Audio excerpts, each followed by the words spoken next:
रहमतुल्लाहि व बरकातुहू। 9th class chemistry chapter number 1।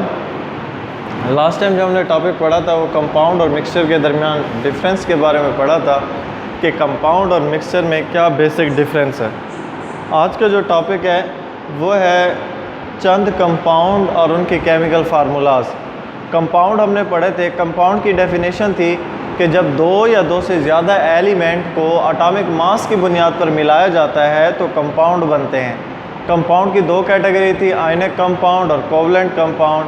Ionic compound ions पर मुश्तमिल होता है और कोवलेंट कंपाउंड जब दो या दो से ज़्यादा एलिमेंट इलेक्ट्रॉन की शेयरिंग करते हैं तो उस नतीजे में जो कंपाउंड बनते हैं वो कोवलेंट कंपाउंड होते हैं। आज का जो टॉपिक है वो है चंद कंपाउंड के नाम और उनके केमिकल फार्मूलाज। अब कंपाउंड जो होते हैं वो केमिकल तरीके से बनते हैं। जो चीज़ केमिकल तरीके से बनती है उसको केमिकल फार्मूले से ज़ाहिर किया जाता है। और केमिकल फार्मूला एक ऐसा फार्मूला है जो कंपाउंड में मौजूद एलिमेंट को सैम्पल से ज़ाहिर करता है। कंपाउंड एलिमेंट से बना होता है, अगर उन्हीं एलिमेंट को सैम्पल से ज़ाहिर करें तो वो उस कंपाउंड का केमिकल फार्मूला कहलाएगा। तो आइए चलते हैं चंद कंपाउंड और उनके केमिकल फार्मूला को समझने के लिए। सबसे पहला कंपाउंड है वाटर। वाटर को दूसरा नाम देते हैं एक्वा का। एक्वा भी वाटर कहलाता है। एक्वा मीन्स वाटर, तो वाटर को एक्वा भी कहते हैं। और वाटर का जो फार्मूला है वो है H2O। ख्याल रखिएगा H को भी कैपिटल लिखना है, O को भी कैपिटल लिखना है, क्योंकि ये दो डिफरेंट एलिमेंट हैं और इन दोनों एलिमेंट के जो सिंबल है वो डिफरेंट है, इसलिए दोनों एलिमेंट को एलिमेंट के सिंबल को आपने कैपिटल लिखना है। तो वाटर जो है वो दो एलिमेंट से बना है, हाइड्रोजन और ऑक्सीजन से। दूसरा कंपाउंड है सोडियम क्लोराइड। सोडियम क्लोराइड को कॉमन साल्ट भी कहते हैं, आम नमक, या फिर इसे टेबल साल्ट भी कहते हैं। टेबल साल्ट इसलिए कहा जाता है क्योंकि इसे खाने के तौर पर हम इस्तेमाल करते हैं। तो सोडियम क्लोराइड कॉमन साल्ट भी कहलाता है या टेबल साल्ट भी कहलाता है। और इसका फार्मूला है NaCl। Na जो है ये सोडियम का सिंबल है, first word capital second word small, और जो Cl है ये क्लोरीन का सिंबल है, C कैपिटल L स्मॉल। तो दोनों एलिमेंट मिलकर बनाते हैं सोडियम क्लोराइड। तीसरा कंपाउंड है सिलिकॉन डाइऑक्साइड। सिलिकॉन डाइऑक्साइड का कॉमन नेम है सैंड, रेत। तो सिलिकॉन डाइऑक्साइड जो है ये रेत का नाम है। तो सिलिकॉन डाइऑक्साइड का जो कॉमन नेम है वो सैंड है और इसका जो फार्मूला है वो है SiO2। Si सिलिकॉन का सिंबल है, O फॉर ऑक्सीजन है, तो silicon S capital I small. तो ये भी दो एलिमेंट से बना है, सिलिकॉन और ऑक्सीजन से। तीसरा जो कंपाउंड है वो है सोडियम हाइड्रोक्साइड। सोडियम हाइड्रोक्साइड को कॉमन तौर पर कहते हैं कास्टिक सोडा।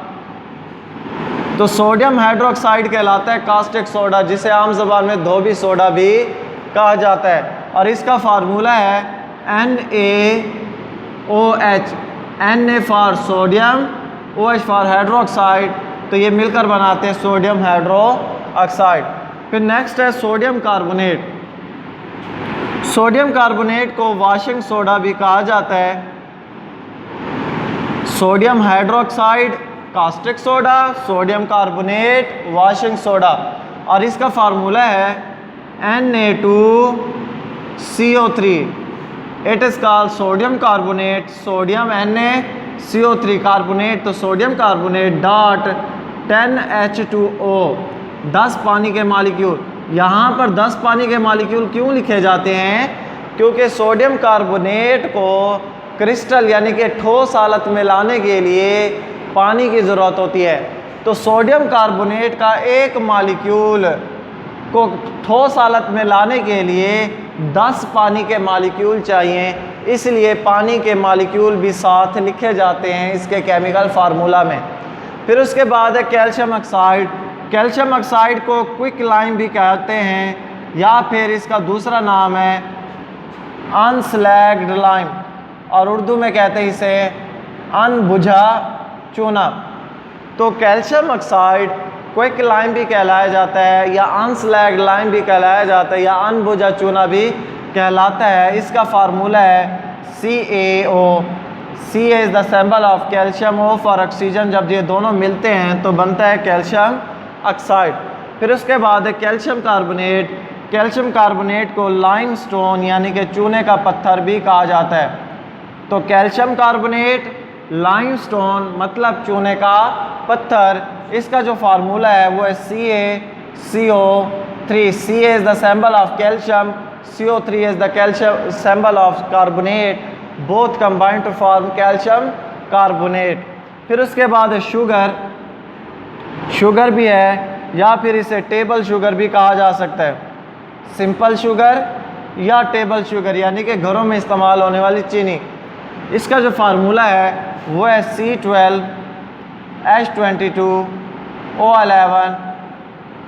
3 एलिमेंट है तो तीनों एलिमेंट के जो सिंबल हैं वो कैपिटल लिखने हैं। तो ये कार्बन, हाइड्रोजन और ऑक्सीजन मिलकर बनाते हैं शुगर। फिर उसके बाद है sulphuric acid. Sulphuric acid the king of chemical यानी कि तमाम केमिकल का बादशाह। हर तरह के केमिकल बनाने के लिए सल्फ्यूरिक एसिड ही इस्तेमाल किया जाता है। तो sulphuric acid king of chemical, formula इसका H2SO4 और इसे हाइड्रोजन सल्फेट भी कहते हैं। H for hydrogen, SO4 sulphate. तो इसे हाइड्रोजन सल्फेट भी कहते हैं या सल्फ्यूरिक एसिड भी कहते हैं। उसके बाद अमोनिया। अमोनिया का फार्मूला है NH3। अमोनिया जो है ये 2 एलिमेंट से बना है, nitrogen and hydrogen, both combined to form ammonia. तो ये चंद कंपाउंड और उनके केमिकल फार्मूलाज। फिर उसके बाद सेकंड है, सेकंड टर्म हमने पढ़ी थी एटॉमिक मास और एटॉमिक नंबर के बारे में। Atomic mass is the sum of proton in the nucleus of an atom and atomic mass is the sum of proton and neutron in the nucleus of atom. तो आज उसी atomic mass और atomic number के हवाले से एक numerical है, उसी को सॉल्व करते हैं। न्यूमेरिकल की स्टेटमेंट है how many proton and neutron are there in atom, कि एक एटम के अंदर प्रोटॉन और न्यूट्रॉन की तादाद क्या होगी अगर उस एटम का एटॉमिक मास 238 हो, 238 हो और उसका एटॉमिक नंबर 92 हो। तो अगर एटम का एटॉमिक मास 238 हो और उसका एटॉमिक नंबर 92 हो तो उस एटम के अंदर प्रोटॉन और न्यूट्रॉन की तादाद क्या होगी। तो सबसे पहले आता है डाटा पर। तो डाटा में सबसे पहले जो चीज़ है कि उस एटम का जो एटॉमिक मास है, atomic mass of atom, atom का एटॉमिक मास इसे शो किया जाता है ए से और वो है 238। फिर उसके बाद atomic number of an atom, उसी एटम का एटॉमिक नंबर जिसे जी से शो किया जाता है वो है 92। मालूम 2 चीज़ें करनी है, नंबर ऑफ प्रोटॉन फाइंड करना है और नंबर ऑफ न्यूट्रॉन फाइंड करना है। तो हमने 2 चीज़ें फाइंड करनी है, तो जो चीज़ फाइंड करनी है उसे मेंशन कर दें। तो 2 चीज़ें फाइंड करनी है, number of proton and number of neutron. तो आते हैं फार्मूला पर, जो फार्मूला इस्तेमाल किया जाता है इस न्यूमेरिकल को हल करने के लिए। तो हमने एटॉमिक नंबर और एटॉमिक मास को पढ़ने के लिए एक फार्मूला भी ड्राइव किया था। उस फार्मूले की मदद से हम एटॉमिक मास और एटॉमिक नंबर के दरमियान रिलेशन को भी स्टडी कर सकते हैं और साथ ही एटॉमिक नंबर भी मालूम कर सकते हैं, एटॉमिक मास भी मालूम कर सकते हैं और नंबर ऑफ न्यूट्रॉन भी मालूम कर सकते हैं। तो सबसे पहले है formula A is equal to G plus N। A for atomic mass, G for atomic number, N for neutron. तो सबसे पहले नंबर ऑफ न्यूट्रॉन मालूम करते हैं। तो जो चीज़ फाइंड करनी है उसे एक ही साइड पर रहने दें। तो N is equal to A minus G। Atomic mass में से एटॉमिक नंबर को माइनस करें तो N is equal to atomic mass जो है वो 238 है और एटॉमिक नंबर जो है वो 92 है। अब 238 माइनस 92, 8 में से 2 गए 6, यहाँ 1 कैरी तो 13 हुआ और 13 में से 9 गए तो बचता है आपके पास 4 और यहाँ रहेगा 1, तो 1 को नीचे ले आए तो आंसर जो है वो 146। तो नंबर ऑफ न्यूट्रॉन जो है वो 146 है। तो न्यूट्रॉन की जो तादाद है वो 146 यानी कि 146 है इस एटम के अंदर, जिस एटम का एटॉमिक मास 238 है और एटॉमिक नंबर 92 है। फिर दूसरा फाइंड हमने करना है नंबर ऑफ प्रोटॉन। और याद रखें जब हम एटॉमिक नंबर की डेफिनेशन करते हैं तो एटॉमिक नंबर की डेफिनेशन ये है sum of proton in the nucleus of an atom. एक एटम के न्यूक्लियस में प्रोटॉन की तादाद एटॉमिक नंबर कहलाती है। तो इस एटम का एटॉमिक नंबर 92 है, तो 92 से मुराद उसके अंदर प्रोटॉन की तादाद 92 है, तो Z = 92 और 92 जो है वो एटॉमिक नंबर है और एटॉमिक नंबर की डेफिनेशन है sum of proton in the nucleus of atom. जब एटम का एटॉमिक नंबर 92 है तो उसमें प्रोटॉन की तादाद भी 92 है, तो नंबर ऑफ प्रोटॉन = 92। तो ऐसा एटम जिसका एटॉमिक मास 238 हो और एटॉमिक नंबर 92 हो, उस एटम के अंदर न्यूट्रॉन की तादाद 146 होगी और प्रोटॉन की तादाद 92 होगी। तो ये है न्यूमेरिकल और उसका आंसर। अल्लाह हाफिज़।